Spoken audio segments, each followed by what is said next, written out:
If your carrots come out forked, twisted, stunted, that is not bad soil. That is not the wrong seeds. That is not the weather. It is your planting technique. And there is a real chance the fix most gardening books recommend is making the problem worse. Japanese farmers solved this 400 years ago, using a tool most American gardeners have never heard of. They used it to grow carrots so straight and so long that the Japanese government officially registered the variety in 1949 as the finest carrot in the country, 2 feet long at minimum. Exhibition specimens hit 4, sometimes 5 feet. I am going to show you exactly how the technique works and why the science behind it is more remarkable than anyone explains. The one move at harvest time is so counterintuitive. Most people refuse to believe it until they try it themselves. Here is what makes forked carrots such a brutal problem. You plant your seeds, you water for 3 months. You weed for 3 months. The carrot tops look perfect, lush, green, healthy. Everything above ground is telling you this is working. Then you pull, and what you find is a twisted, forked disaster that gave you zero warning it was coming. The tops can look completely healthy while the roots are a total loss underground. You do not find out until it is too late to do anything about it. Here is what causes it. Every carrot has a navigation center at the very tip of its root, a microscopic cluster of dividing cells that tells the root which direction to grow.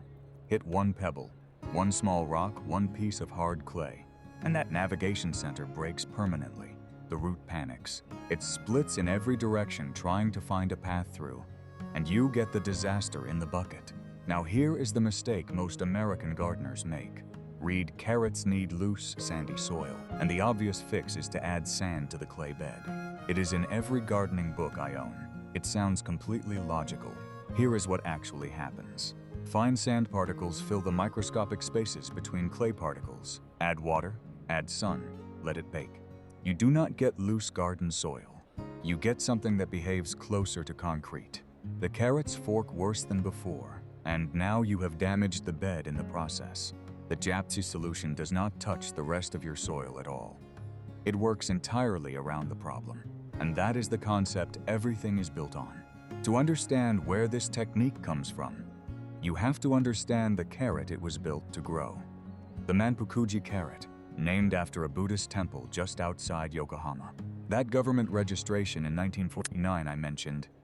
This is the carrot they were talking about, and nobody ever grew one by accident. It took a system. By the 1970s, it was nearly gone. Tokyo expanded. The farmland surrounding the Manpukuji temple was paved over. Commercial growers moved to short F1 hybrid varieties. A mechanical harvester could pull from shallow ground in half a second. A 4-foot root does not fit on a conveyor belt. The Manpukuji got left behind. In 1999, a group of dedicated farmers formed the Manpukuji Carrot Friends Association specifically to find surviving seed stock and bring the variety back from the edge of extinction. The carrot survived, and so did the technique that grew it. The Dibber method traces back to Japan's Edo period, 1603 to 1867.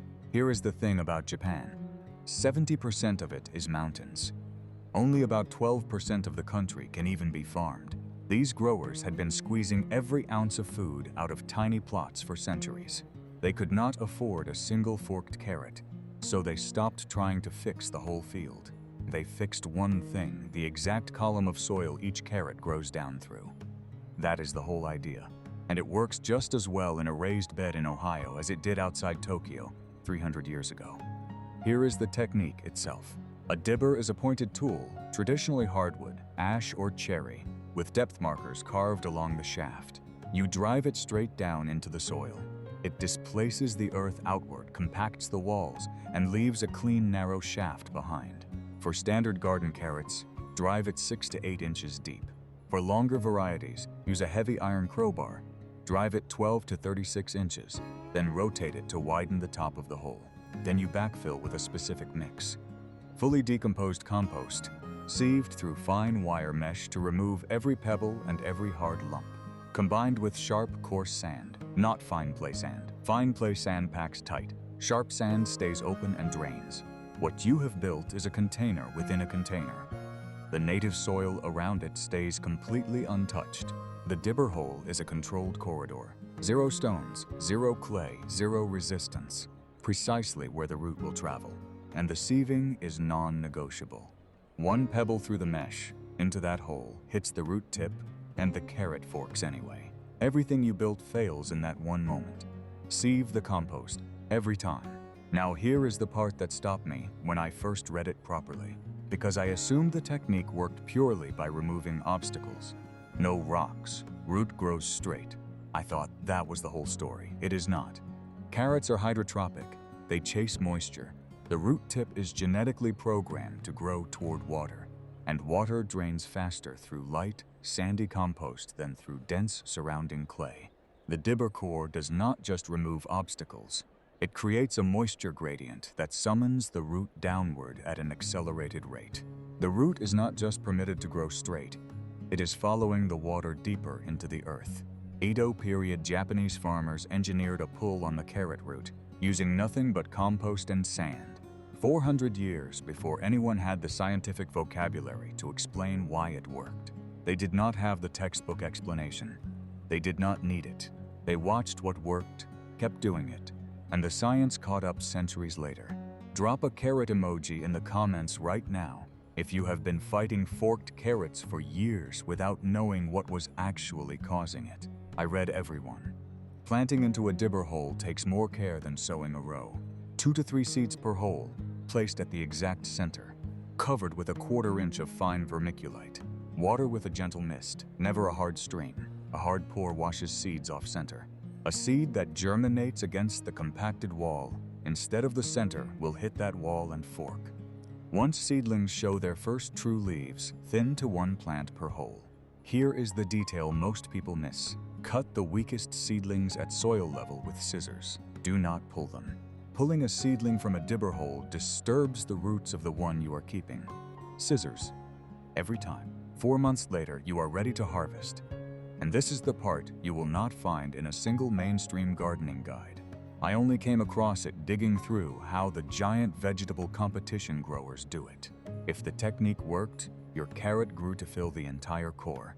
It developed thousands of tiny secondary rootlets along its length, microscopic anchors holding it in place. And at the base of the hole, the root has created a near vacuum seal with the surrounding soil. Grab the foliage and pull straight up. The tops will snap off. The carrot stays in the ground. 4 months of work lost in 5 seconds. Here is what you do instead. Place the palm of your hand flat on the crown of the carrot, the very top, and push down, firmly, straight into the ground. That downward pressure breaks the rootlet anchors. It cracks the vacuum seal at the base.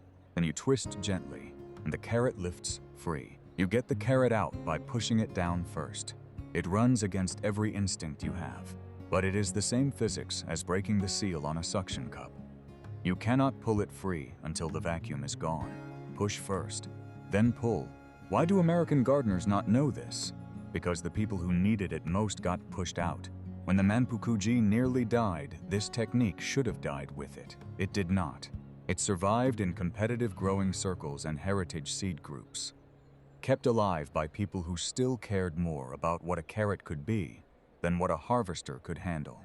Now it is available to anyone with a pointed stick and a bucket of sifted compost. 3 things to carry out of this.